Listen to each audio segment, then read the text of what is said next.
Captain James Walker stood at the bridge of the U.S. Hyperion, his eyes fixed on the massive display screen before him.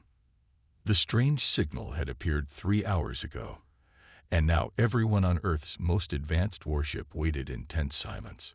"Signal confirmed, Captain," Lieutenant Emma Foster called out from her weapons station. Her fingers moved quickly across the control panel as she analyzed the incoming transmission. "It's definitely not from Earth or any of our colonies." The bridge crew held their breath as the signal finally cleared. The screen flickered, and then they saw them, the aliens. They looked almost human-like, but their skin had a metallic sheen, and their eyes glowed with an inner light. The alien in the center spoke, its words automatically translated by the ship's computers. "People of Earth, we are the Meridians. We come in peace and wish to welcome you to the galactic community." Walker straightened his uniform and cleared his throat.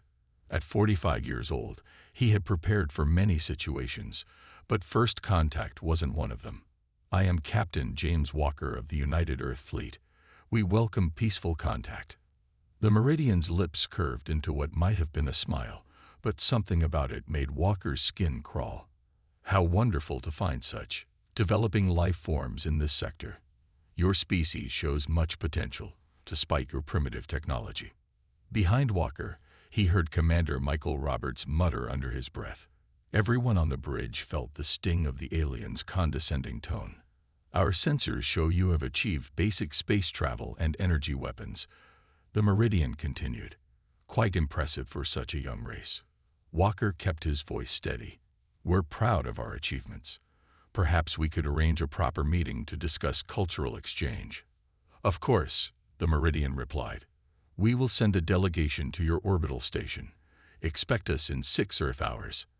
After the transmission ended, the bridge erupted into excited chatter. But Lieutenant Foster wasn't celebrating. She stared at her tactical display with worried eyes. "Captain," she called out, "you need to see this." Walker walked to her station. Foster pointed to several blinking dots on her screen. These appeared just before the transmission. "They're ships, sir. Big ones. They're hiding behind Mars and in the asteroid belt." "How many?" Walker asked, his mouth going dry. "At least 30 vessels, all bigger than the Hyperion." "And sir," Foster paused, double-checking her readings, "they're moving into position around Earth. Standard attack formation." Walker's jaw tightened. He'd seen enough military operations to know what this looked like. "Get me Earth Command. Now." The next few hours were a blur of activity. The Hyperion maintained its patrol orbit while more ships arrived. The aliens had said 6 hours, but 3 hours in, Earth's long-range sensors detected even more Meridian ships dropping out of faster-than-light travel. In the ship's lab, Dr. Lisa Taylor worked frantically to analyze the scans of the Meridian ships. "Their technology is like nothing we've seen, Captain," she reported. "Their energy readings are off the charts. Our strongest weapons wouldn't even dent their shields." Walker paced the bridge, his mind racing. Something wasn't right. The Meridians were too prepared, too positioned. This wasn't a first contact. It was a planned operation. "Sir," Foster's voice cut through his thoughts. "Multiple ships decloaking. They were here the whole time." The tactical display lit up with dozens of new contacts. The Meridian ships had surrounded Earth in a perfect sphere, their positions carefully planned to cover every possible escape route. Walker looked at his crew, seeing the mix of fear and determination on their faces. They were Earth's best. Foster with her tactical genius, Roberts with his sharp mind, and Taylor with her brilliant scientific insights. The Hyperion wasn't just Earth's most advanced ship, it was humanity's best hope. "Send a message to Earth Command," Walker ordered. "Tell them we're not dealing with friendly visitors. This is an invasion force." As if to confirm his words, the main screen lit up again. The same Meridian appeared, but this time there was no pretense of a smile. "Captain Walker," the alien said, "we have completed our initial assessment of your world. You should feel honored. The Meridian Empire has chosen Earth to join our Protected Worlds initiative. Resistance would be unfortunate. Walker stood tall, his voice firm. We'll need time to discuss this with our leaders. Of course, the Meridian replied smoothly. You have 48 Earth hours to accept our protection. Choose wisely, Captain. Others who refused our generous offer no longer exist to regret their decision. The screen went dark, leaving the bridge in heavy silence. Humanity's first contact had just become a fight for survival. Commander Michael Roberts hadn't slept in 20 hours. He sat in the Hyperion's intelligence center, surrounded by screens showing data from the Meridian ships. Something about their Protected Worlds initiative bothered him deeply. Run it again, he told the computer. The intercepted transmissions between Meridian ships played once more. While their main channel communications were clear and translated easily, these encrypted back-channel messages were different. The door slid open, and Dr. Lisa Taylor rushed in. Her lab coat was wrinkled, and her red hair was messy from hours of non-stop work. Commander, you need to see this right away. She pulled up images on the main screen. They showed scans from the Meridian cargo holds. Look at these containers, she pointed. They're biological storage units, but here's the weird part. They're designed to release their contents into a planet's atmosphere. Roberts felt his stomach sink. Weapons? Worse, Taylor said. They're carrying different versions for different planets. Some change the air, some affect food crops, others target specific species. They're not here to protect us. They're here to control us. At that moment, Captain Walker's voice came over the ship's comm. Commander Roberts, Dr. Taylor, report to the bridge immediately. When they arrived, the bridge was tense. Lieutenant Foster stood by her tactical station, her face grim. The main screen showed a diplomatic meeting in progress. Earth's representatives sat across from the Meridians in the orbital station's conference room. The Protected Worlds Initiative has brought peace and progress to hundreds of civilizations, the Meridian leader was saying. Under our guidance, your people will advance centuries within decades. And if we refuse? Asked the Earth representative. The Meridian smile didn't reach its glowing eyes. Why would you refuse such a generous offer? Robert stepped closer to Captain Walker. Sir, Dr. Taylor found something. And I've decoded some of their hidden transmissions. Walker nodded. Go ahead. Roberts connected his data pad to the tactical display. A map appeared, showing dozens of star systems. These are their protected worlds. But look at the pattern. He highlighted several planets. These civilizations tried to leave the initiative. They're now extinct. Dr. Taylor added her findings about the biological weapons. The bridge crew listened in horror as she explained how the Meridians could control entire populations through engineered diseases and their cures. They're not protectors, Walker said quietly. They're farmers. And we're their next crop. Lieutenant Foster suddenly straightened at her station. Captain, more ships coming in. They're setting up weapon platforms around our major cities. The diplomatic feed still showed the meeting in progress. The Meridians were speaking about trade benefits and technological exchange, but their actions told a different story. Each hour brought more ships, more weapons, more threats wrapped in peaceful words. Walker turned to his crew. Options. Their shields are too strong for our weapons, Foster reported, and they've positioned themselves to hit every major military installation in a single strike. What about the biological weapons? Roberts asked. Can we use that information somehow? Dr. Taylor shook her head. They've engineered them specifically for humans. They must have been studying us for years. Walker watched the tactical display, his mind racing. Earth had 40 hours left to surrender, but the Meridians were already acting like they owned the planet. Their ships moved freely through Earth's space, their arrogance clear in every action. Sir, Roberts called out. Another decoded transmission. You need to hear this. He played the message. The Meridian voices were cold, clinical. Human biological samples confirm compatibility with Control Agent Type 7. Once deployed, Estimated submission time, 3 days. Minimal population loss expected. The bridge fell silent. These aliens weren't just planning to conquer Earth. They were planning to turn humans into slaves through biological warfare. Walker pressed a button on his chair. Get me Earth command. Now. As they waited for the connection, he looked at his crew. We're not giving up. The Meridians think they know everything about us, that they've planned for every possibility. But they've made one big mistake. What's that, sir? Foster asked. Walker's eyes hardened. They think we're predictable. They think they know what humans will do when backed into a corner. Let's show them how wrong they are. The screen lit up with Earth command signal. It was time to plan humanity's response to these false protectors.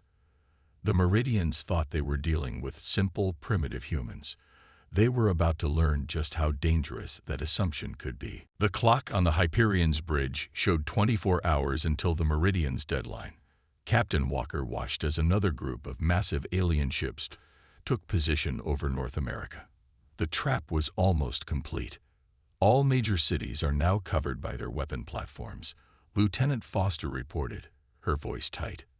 They've got enough firepower pointed at us to turn Earth's surface to glass. The mood on the bridge was dark. Earth's greatest warship, the pride of human engineering, felt small against the Meridian fleet. Their ships looked like giant silver arrows, each one larger than anything humans had ever built.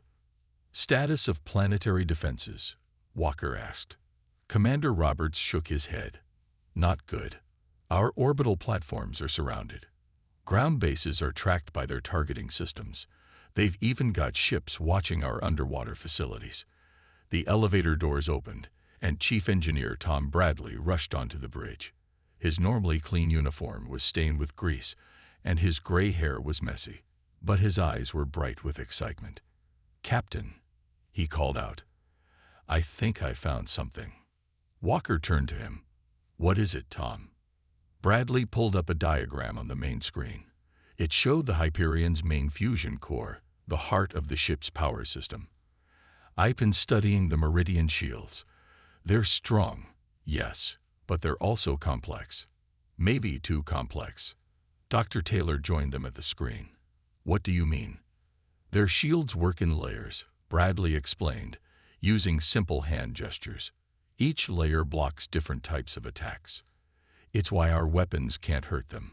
The shields just adapt. But, Walker prompted, but what if we don't try to break through the shields? Bradley's eyes gleamed. What if we make them break themselves? He changed the display to show his proposed modifications to the fusion core. We can change how our core works. Make it pulse in a special way. The energy wave would hit all their shield layers at once, like hitting all the notes on a piano at the same time. Foster leaned forward. Would that work? In theory, Bradley said. Their shields would try to block everything at once. They'd overload from their own complexity. Walker studied the diagram. How long to make these changes? 6 hours, maybe 8. But Captain, Bradley hesitated. It's risky. We'd be pushing our core way past its limits. If it goes wrong, we'd explode. Roberts finished. Walker looked at the tactical display. The Meridian ships formed a perfect web around Earth. Their leaders were still talking about peace and protection, but their actions showed their true plans. In a few hours, they would either own Earth or destroy it. What do we need? Walker asked. Bradley straightened up. Every engineer we've got.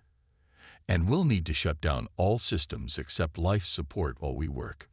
Do it, Walker ordered. Then he pressed the ship's comm button. All hands, this is the captain. Engineering crews to their stations. Everyone else, prepare for emergency power protocols. As Bradley rushed off to begin the work, Walker turned to his bridge crew. Foster, get me Earth command. Roberts, find us a good position among their fleet. Taylor, I need you to help engineering understand how this might affect Meridian biology. The next hours were tense. The Hyperion went dark, running on minimal power. Through the windows, they could see Meridian ships passing nearby. probably wondering why the human vessel was so quiet. In engineering, Bradley and his team worked frantically. The fusion core's normal blue glow turned into a strange purple as they modified its systems. Twice, emergency alarms went off as the core nearly went critical. With 2 hours left until the deadline, Bradley called the bridge. "It's ready, Captain. But we've never tested anything like this. It might not work." "And if it does work?" Walker asked. "If it works, we'll generate a pulse that will hit every Meridian ship at once. Their shields will try to stop it, but they can't.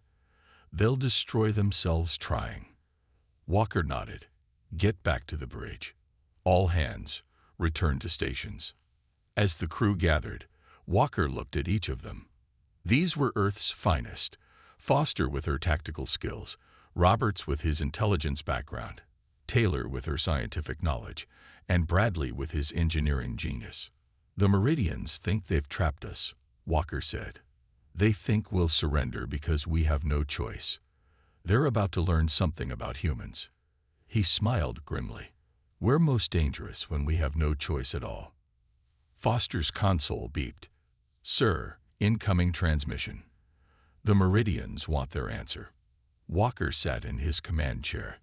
"Let's give them one they'll never forget." The Hyperion's engineering deck looked like a war zone. Tools and equipment covered every surface, and the air smelled of hot metal and ozone. Chief Engineer Bradley hadn't stopped working since he started the fusion core modifications. "Careful with those power connections," he shouted as his team rerouted another set of cables. The core pulsed with an odd purple glow, making strange sounds no one had heard before. Up on the bridge, Captain Walker received an urgent message from Science Officer Rachel Anderson. "Captain, I need you in the lab right away." Her voice crackled over the comm. "I found something about their shields." When Walker reached the lab, Anderson was surrounded by holographic displays showing Meridian shield patterns. Her blonde hair was tied back messily, and empty coffee cups littered her desk. "Look at this," she said, pointing to a wave pattern. "Their shields change frequency every few seconds. It's why our weapons can't hit them. They're never on the same frequency long enough." Walker stepped closer. "And that helps us how?" Anderson smiled. "Because they follow a pattern. Their shields may be stronger than ours, but they're not random. When Bradley's pulse hits them, they'll all shift frequencies at the same time, making them even more vulnerable." Walker finished. He grabbed the lab's comm. "Bradley, Anderson is heading down to help. She's found a way to make your plan even better." In the next hour, Anderson and Bradley's teams worked together to match the pulse timing to the Meridian shield frequencies. Every adjustment to the fusion core made the ship shake slightly. Meanwhile, Lieutenant Foster and Commander Roberts worked on positioning. They needed the Hyperion in just the right spot among the Meridian fleet. "Here," Foster pointed to a spot on the tactical map. "If we move to this position, we'll be in range of their biggest command ships. When their shields fail, we can hit their leaders first." Roberts nodded. "Good thinking, but getting there won't be easy. They're watching every move we make." "Then let's give them something to watch," Walker said. He pressed the ship's comm. "Dr. Taylor to the bridge." When Taylor arrived, Walker explained his idea. They would make the Hyperion look damaged and desperate. The Meridians were so sure of their victory, they might not look too closely at a crippled human ship. The next few hours were a careful dance. The Hyperion vented some plasma, making it appear their engines were failing. They sent out fake distress calls, carefully worded to sound panicked. In engineering, Bradley's team finished the final adjustments. "Core modifications at 100%, he reported. "But Captain, she's running hot. We'll only get one shot at this." Anderson added, "I've matched the pulse to their shield frequencies. When it hits, their entire defense network will try to shift at once. The power drain will be massive." Walker looked at his crew. They were tired, scared, but determined. Earth's fate rested on their plan working perfectly. "Status report," he ordered. "Engineering ready," Bradley said. Core is stable, barely. Shield frequency calculations complete, Anderson reported. Timing locked in. Weapons standing by, Foster added. All batteries targeted on their command ships. Communications monitored, Roberts said. They're buying our damaged ship act. They think we're getting ready to surrender. Walker stood and straightened his uniform. Send a message to Earth Command. Tell them to be ready. When those shields drop, every weapon we have needs to fire. The bridge crew watched as their ship limped into position.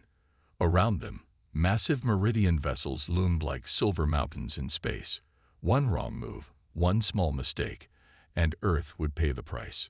Sir, Foster called out. Meridian command ship is hailing us.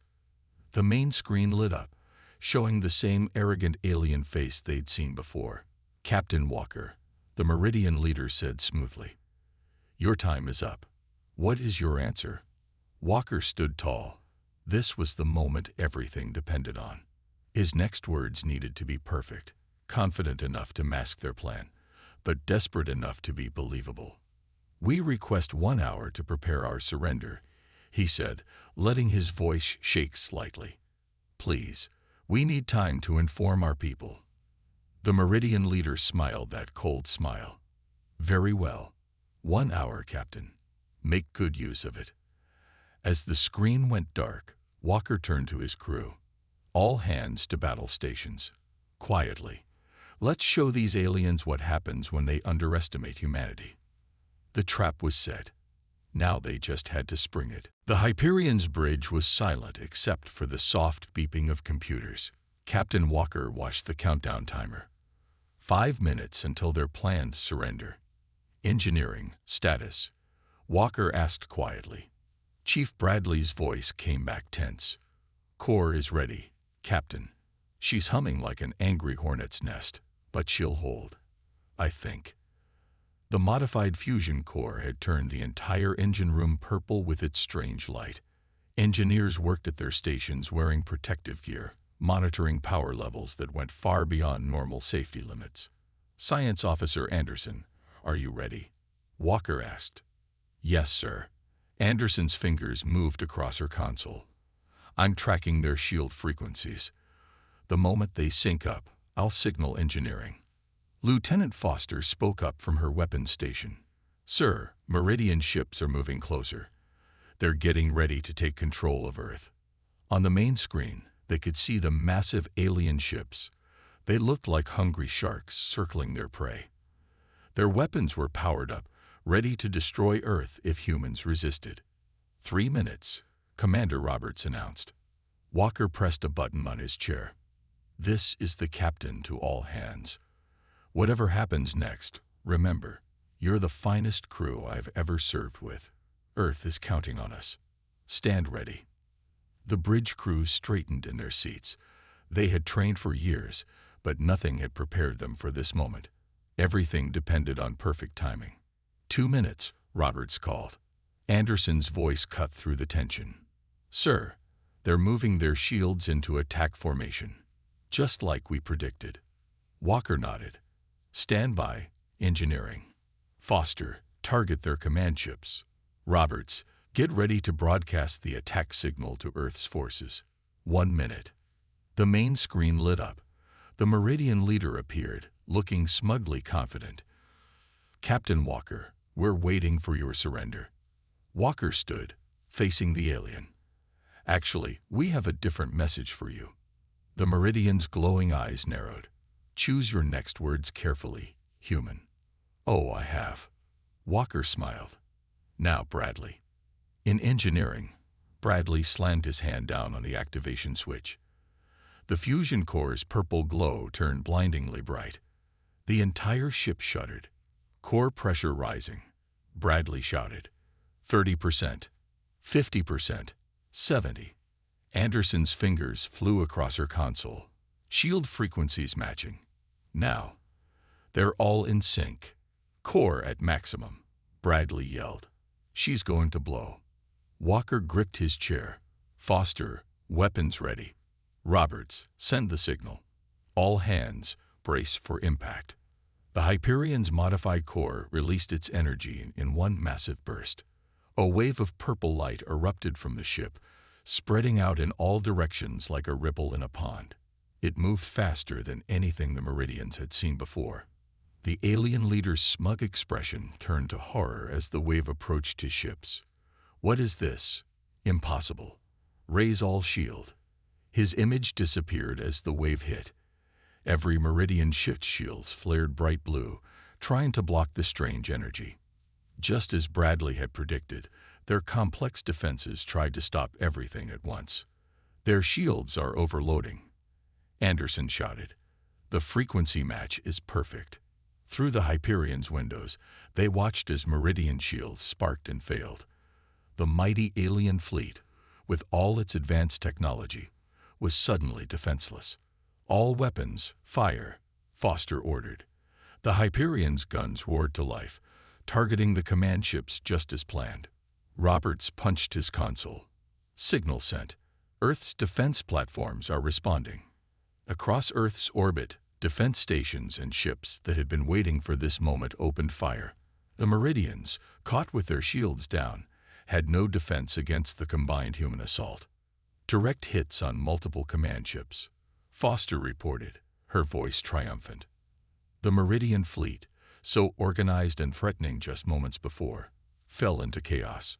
Some ships tried to retreat, others attempted to return fire, but without their shields, they were vulnerable to even Earth's primitive weapons. Walker watched as the mighty alien armada began to break apart. Status of the core, Bradley. "She's hot, Captain, but holding together." Bradley called back. "Whatever you're going to do it fast." Foster, target the remaining command ships. Roberts, tell Earth's forces to concentrate fire on their weapon platforms. Anderson, can they restore their shields? Anderson shook her head, grinning. "No, sir. The pulse burned out their shield generators. They're running blind." The bridge crew cheered as another Meridian ship exploded. The aliens who had threatened Earth with slavery or extinction were learning a harsh lesson about humanity. "Send a message to all Meridian ships," Walker ordered. "Tell them it's their turn to surrender." Burning Meridian ships filled Earth's orbit like falling stars. Lieutenant Foster's tactical display showed more alien vessels retreating by the minute. The mighty invasion fleet that had threatened Earth just hours ago was now running for its life. "Sir," Commander Roberts called out, his voice excited. "We're getting signals from other star systems. The Meridian Empire. It's falling apart." Captain Walker moved to Roberts' station. The communication screen showed dozens of messages from alien worlds. As news of the Meridians' defeat spread, their protected worlds were rising up against their oppressors. "Play the messages," Walker ordered. Different alien voices filled the bridge, each speaking in their own language, but translated by the ship's computers. "The Meridian ships are retreating from our space. Their control centers are abandoned. We've taken back our planet." Dr. Taylor rushed onto the bridge with new data. "Captain, the biological weapons in their cargo holds are being destroyed. Their ships are ejecting the containers into space rather than risk them falling into our hands." "Smart move," Walker said. "Foster, target those containers. We don't want any accidents." The Hyperion's guns fired precisely, destroying the dangerous cargo before it could harm anyone. Meanwhile, Earth's defense platforms continued to chase off the remaining Meridian ships. In engineering, Chief Bradley was treating his crew for minor burns and exhaustion. The fusion core had finally cooled down, its purple glow fading back to normal blue. Anderson worked beside him, checking the core's readings. "Will she fly again?" Walker asked over the comm. Bradley laughed tiredly. "Give us a few days, Captain. She's tired, but she's tough, just like her crew." The main screen lit up again. This time, it showed the Meridian leader, but his arrogant look was gone. His glowing eyes were dim, and his metallic skin had lost its shine. "Captain Walker," the alien said, his voice much less smooth than before.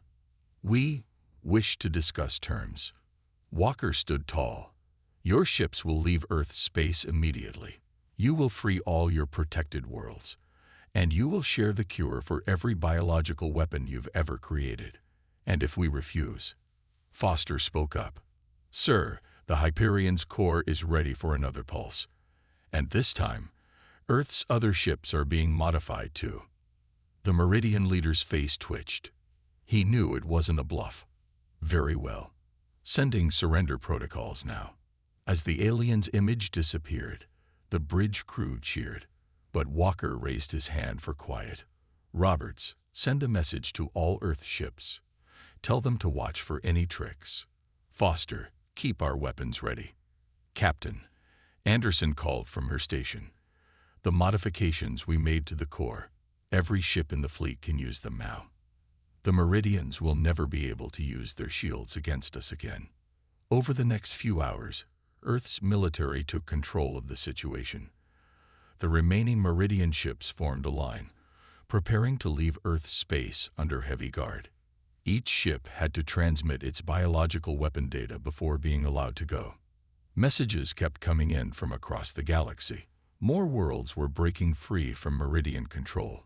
The empire that had enslaved so many species was crumbling, all because one human ship had found a way to beat their perfect shields. Walker looked at his tired but proud crew. Send a message to Earth Command. Tell them the Hyperion needs repair crews standing by. And tell them, he smiled, tell them to prepare for a lot of visitors. I think Earth just became the center of a galactic revolution. Dr. Taylor checked her readings one last time.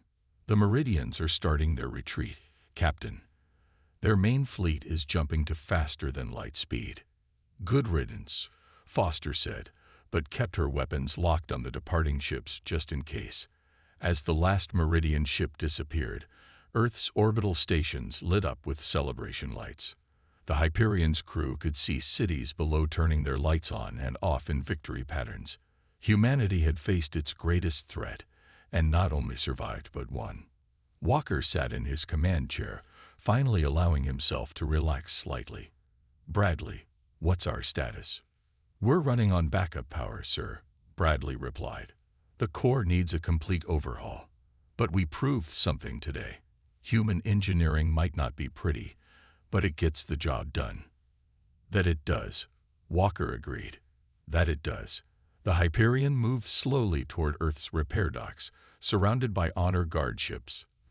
Behind them, the stars shone peacefully where Meridian warships had been. The galaxy was changing, and humanity had just earned its place among the stars. 3 months after the Battle of Earth, Captain James Walker stood in front of the United Earth Assembly. The Great Hall was packed with people from Earth and, surprisingly, dozens of alien species. Many of them were former slaves of the Meridian Empire, now free thanks to humanity's actions. The Hyperion's victory changed everything, Walker said into the microphone. But it wasn't just our ship. It was every human who refused to give up when faced with impossible odds. In the front row, his crew sat in their formal uniforms. Lieutenant Foster had a new medal on her chest for her precise targeting of the Meridian command ships. Next to her, Commander Roberts wore the Intelligence Star for discovering the aliens' hidden messages. Dr. Taylor and Science Officer Anderson sat together, both now heading Earth's new Alien Technology Research Division. Their work understanding Meridian shields had opened up whole new areas of science. Chief Bradley wasn't present. He was still in the orbital shipyards, helping install the new Bradley Pulse system on other Earth ships. The modification that had beaten the Meridians was now standard equipment on every human vessel. In the past 3 months, Walker continued, 17 former Meridian slave worlds have asked for Earth's protection. Real protection, not the kind the Meridians offered. They want to learn from us, work with us, grow with us. The assembly hall's main screen showed images from across the galaxy. Meridian control centers abandoned. Slave worlds celebrating their freedom. Earth ships helping alien planets rebuild. The Meridian Empire has fallen, Walker said. Their leaders face justice for their crimes. Their biological weapons have been destroyed. Their shield technology is useless against us now. But most importantly, they taught us something about ourselves. He paused, looking at the mixed crowd of humans and aliens. They taught us that humanity's greatest strength isn't our weapons or our technology. It's our ability to face impossible odds and find a way to win. It's our determination to stand up against bullies, no matter how big they are. In the back of the hall, workers were installing a piece of the Hyperion's hull.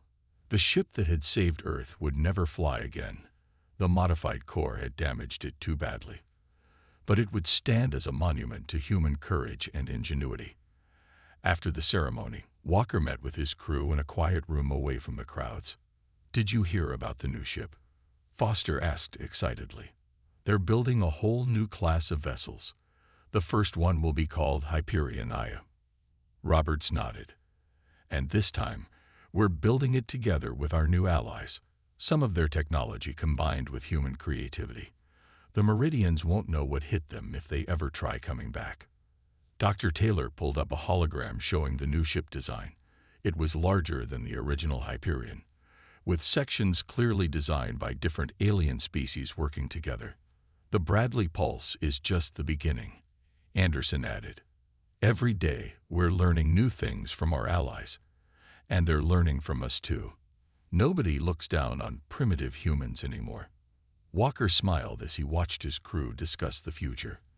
The Hyperion's last mission had cost them their ship, but it had given humanity something far more valuable: respect among the stars. A young aide rushed into the room. "Captain, sorry to interrupt, but you're needed in the command center. We're getting strange signals from the edge of our solar system." The crew looked at each other, then at Walker. He stood up, straightening his uniform. "Well," he said with a slight smile, "shall we go see what new adventure awaits?" As they walked to the command center, Walker thought about everything that had changed. Earth was no longer alone in the galaxy.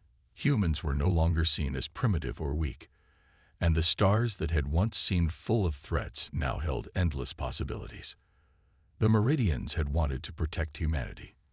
Instead, they had freed humanity to become something greater than anyone had imagined. Now, with new allies and new confidence, Earth was ready for whatever the galaxy might bring next. Behind them, through the windows of United Earth headquarters, the sun set on a changed world. In orbit, ships of a dozen different species moved peacefully together. And somewhere out there, other worlds looked to Earth, not as a primitive planet, but as the force that had broken an empire and freed the stars.